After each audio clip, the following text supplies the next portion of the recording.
Turn with me to Luke chapter 4. मेरे साथ निकालिए लूका रचित सुसमाचार उसका 4था अध्याय। This is the first sermon Jesus preached in the synagogue in Nazareth. नासरत के आराधनालय में पहला संदेश, पहला उपदेश जो यीशु मसीह ने किया। It says in Luke 4:16, लूका 4:16 में लिखा है, he came to Nazareth and he entered the synagogue. फिर वो नासरत में आया और वो अपने रीति के अनुसार सब्त के दिन आराधनालय में गया। And the book of the prophet Isaiah was handed to him. 17 वचन यशायाह भविष्यद्वक्ता की पुस्तक उसे दी It गई। was the sovereignty of God that they gave the book of Isaiah to him. You know, they used to have it in scrolls, the different books of the Bible. ये परमेश्वर की सर्वसत्ता थी कि उस दिन यीशु को यशायाह नबी की पुस्तक ही दी गई और उस समय वो एक स्क्रोल में, एक किताब की तरह नहीं बल्कि एक मोहर की तरह वो होता था। They didn't have a big thick Bible those days. उन दिनों में उनके पास ऐसी बड़ी सी बाइबल नहीं होती थी। So the scroll of Isaiah was given to him, and Jesus searched in that scroll to what we know today as chapter 61. और उस समय यीशु ने ढूंढा और उस जगह को निकाला जिसको आज हम यशायाह 61 कहते हैं। And read, he found this place. और उसने उस पुस्तक में से उसको खोजकर ये पढ़ने लगा।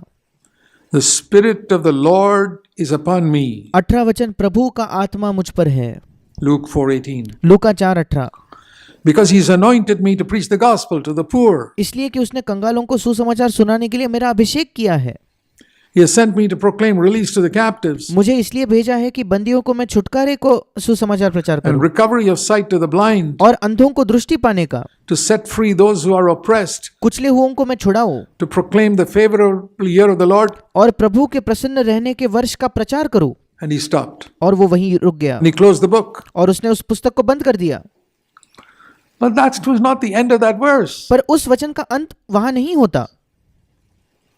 He stopped in the middle of a verse and closed the book. यीशु मसीह उस वचन के बीचों बीच रुक गया और उसने पुस्तक को बंद कर दिया। Have you noticed that? क्या आपने ये देखा है कभी? Let me give you a little suggestion in Bible study. Bible अध्ययन के विषय में मैं आपको एक सलाह देना चाहता हूँ। It's helped me a lot. एक सुझाव देता हूँ जिसने मेरी बहुत सहायता की है। Whenever you find a Old Testament quotation in the New Testament, in the NASB is very easy to find it because they highlight it in capitals. जब कभी नए नियम में आपको पुराने नियम का कोई वचन मिलता है, इंग्लिश बाइबल में बहुत आसान है क्योंकि वो सारे चीज़ों को कैपिटल में देते हैं। और जब कभी आपको नए नियम में पुराने नियम का कोई वचन मिल जाए तो Go back to the Old Testament and look for that verse. पुराने नियम में जाकर वो वचन को वापस पढ़े, You'll learn something. आप वहां से कुछ सीखोगे। So this quotation is from Isaiah 61. और यीशु ने जो पढ़ा वो यशायाह के 61 अध्याय से था।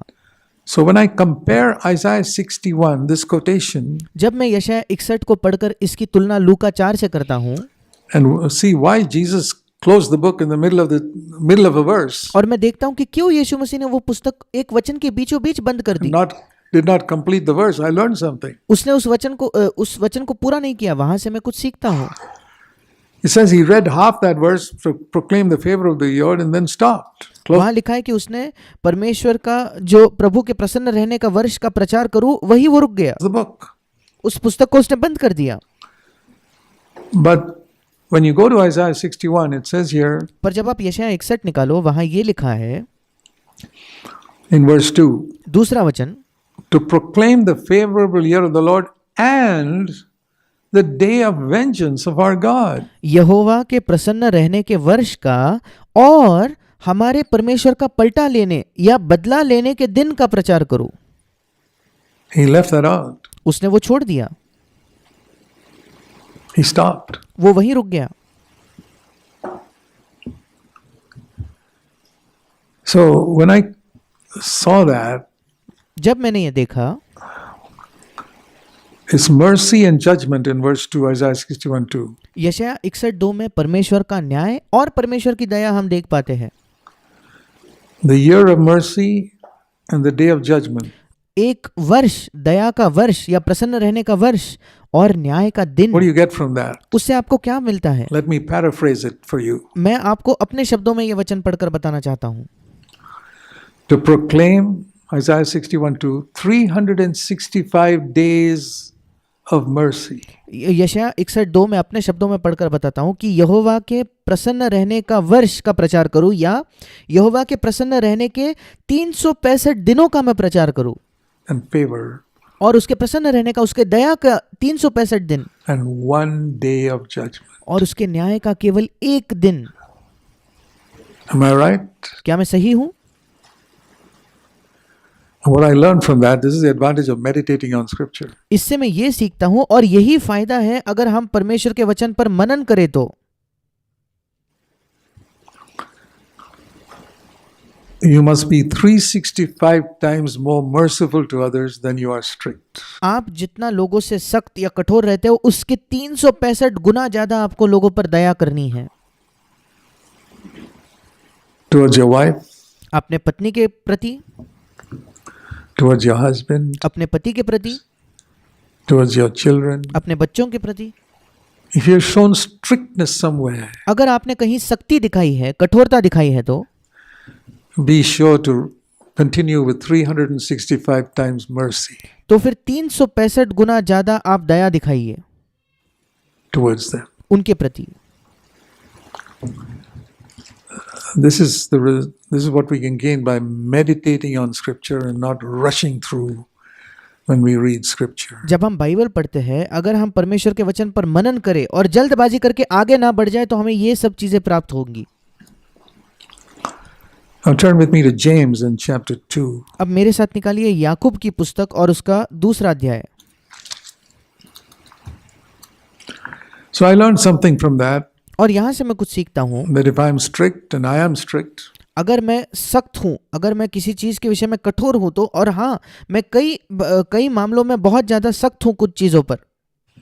I've been strict with my children, मैं अपने बच्चों के साथ बड़ा सख्त रहा, बहुत कठोर रहा, I've been strict with the churches, और मैं कलीसियाओं के साथ भी बहुत ज्यादा कठोर रहा हूँ या सख्त रहा हूँ, I've been strict with, and I've tried to be strict with myself. और मैं अपने आप के साथ भी बड़ा सख्त होने की मैंने कोशिश की है। But I need 365 times mercy along with that. Not to eliminate the strictness, पर उसके साथ साथ, सख्त होने के साथ साथ, मुझे 365 गुना दया की जरूरत है। ये नहीं कि मैं सख्त होना छोड़ दूं, नहीं no. नहीं, बिल्कुल नहीं। Strictness must be there. सख्त होना ये होना ही चाहिए। There is grace and truth. अनुग्रह और सत्य दोनों चीजें हैं, There's a balance in it. वहां एक उन दोनों के बीच में एक समानता है। But in James and chapter 2, पर उन दोनों के बीच में एक संतुलन है। पर याकूब उसके 2रे अध्याय में लिखा है, we read like this. हम इस प्रकार से पढ़ते हैं,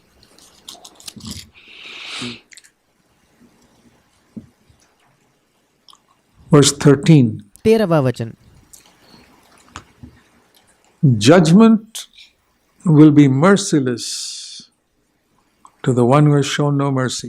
क्योंकि जिसने दया नहीं की, उसका न्याय बिना दया के होगा। He's talking about the final day of judgment. यहाँ न्याय के अंतिम दिन के विषय में लिखा है। Boy, do we need mercy on that day. और उस दिन हमें कितनी ज्यादा दया की आवश्यकता The होगी Lord. प्रभु से। And there's a way to get it. और वो दया, प्रभु की दया प्राप्त करने का एक तरीका है। All those who want mercy from the Lord in the final day of judgment, here's the way to get it. अंतिम दिन में प्रभु से दया जो भी चाहता है, ये तरीका है वो दया प्राप्त करने का। Be merciful to others. दूसरों पर दया दिखाइए। आज के दिन दूसरों पर दया दिखाइए, Tomorrow, कल दया दिखाइए, the day after, परसों दया दिखाइए, until Christ comes. मसीह वापस आता है तब तक दया दिखाइए। Then you'll receive a heap load of mercy फिर आपको बहुत ज्यादा दया उस दिन मिलेगी, in the final day. अंतिम दिन पर। But those who've been critical, पर जो लोग निरंतर दूसरों की आलोचना करते थे, inwardly judgmental, अपने अंदरूनी तौर पर वो दूसरों का न्याय करते थे, critical, और बहुत ज्यादा किसी की टीका, किसी पर आलोचना करते थे, finding fault with your husband, wife, अपने पति के अंदर कोई गलती ढूंढते थे, neighbor, पड़ोसी की brother in गलती, the church, भाई, कलीसिया के भाई की गलती, the elders, या प्राचीनों की गलती। always something to find. हर समय कोई ना कोई गलती ढूंढना, You are the perfect person, obviously. क्योंकि आप तो सिद्ध व्यक्ति हो।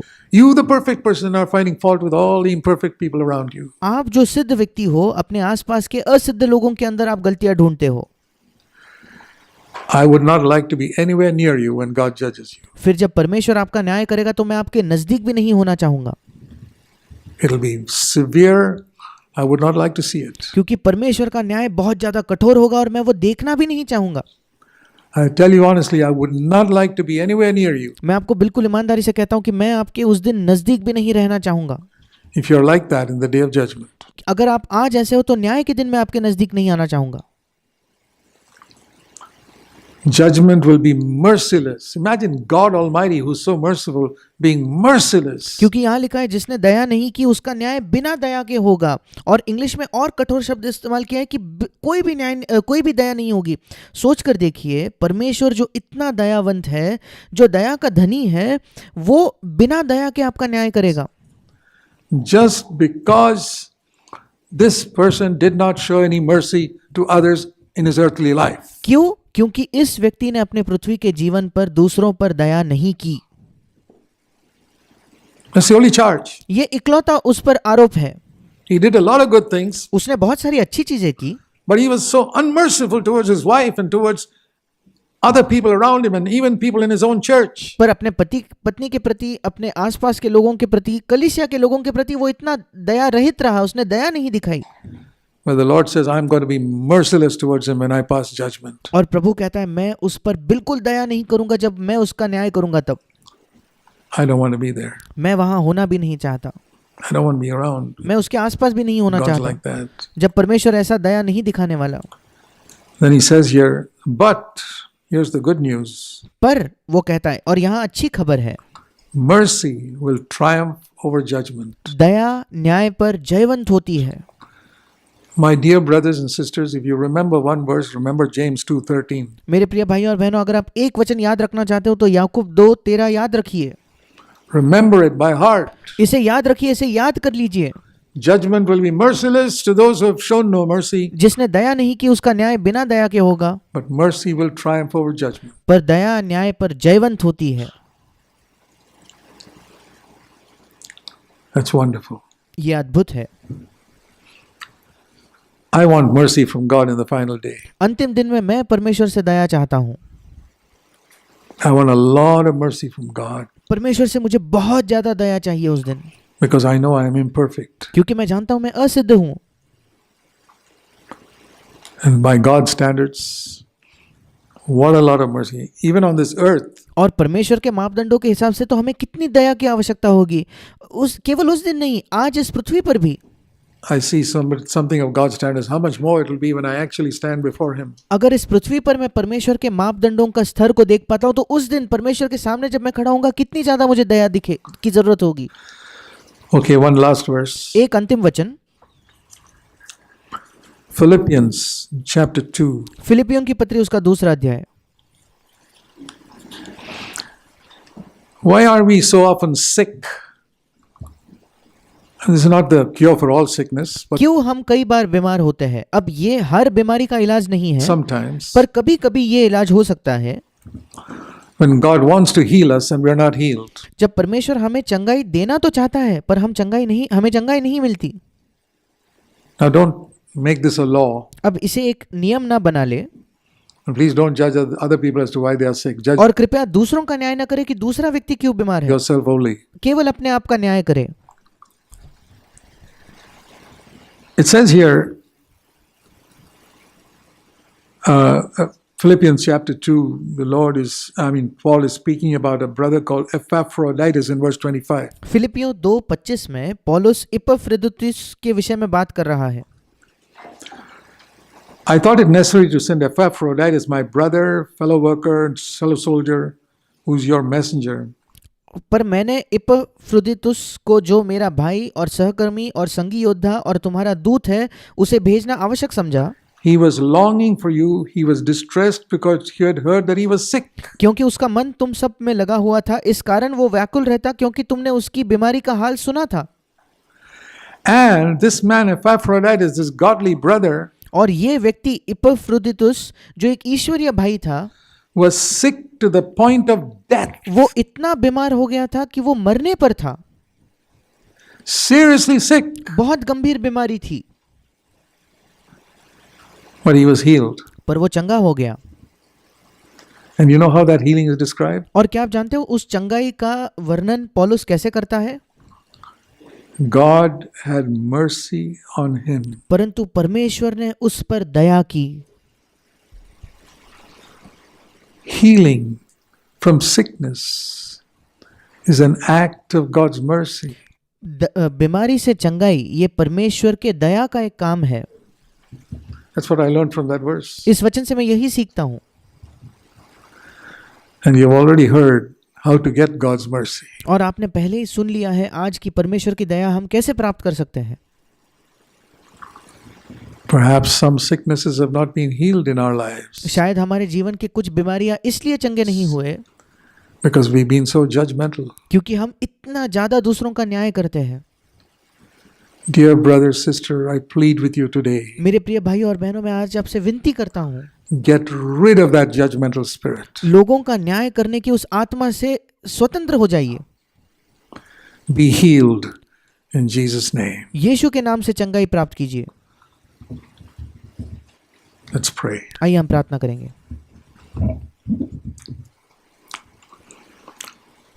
Heavenly Father, स्वर्गीय पिता, please write your words deeply in every one of our hearts, including mine. कृपया आपके वचनों को बड़े गहराई से हम सबके हृदय में लिखिए, मेरे हृदय में भी लिखिए प्रभु। I know that I who have preached this will be judged by a higher standard than those who hear. मैं जानता हूँ कि मैं जिसने इस चीज़ का प्रचार किया है, जिन लोगों ने सुना है, उनसे ज़्यादा ऊंचे स्तर पर मेरा न्याय होगा। Help us to walk in lowliness before you. हमारी सहायता कर कि तेरे सामने हम नम्रता में चले, Fearing you, तेरा भय मानते हुए हम चले, refusing in future to judge by what our eyes see or our ears hear. और भविष्य में हम किसी का न्याय करने से बिल्कुल इनकार कर दे, हमारे आँखों के अनुसार जो हम देखते उसके अनुसार या जो हम सुनते उसके अनुसार न्याय करने से हम बिल्कुल इनकार करें। We pray in Jesus' name. यीशु के नाम से हम मांगते हैं, Amen. आमीन।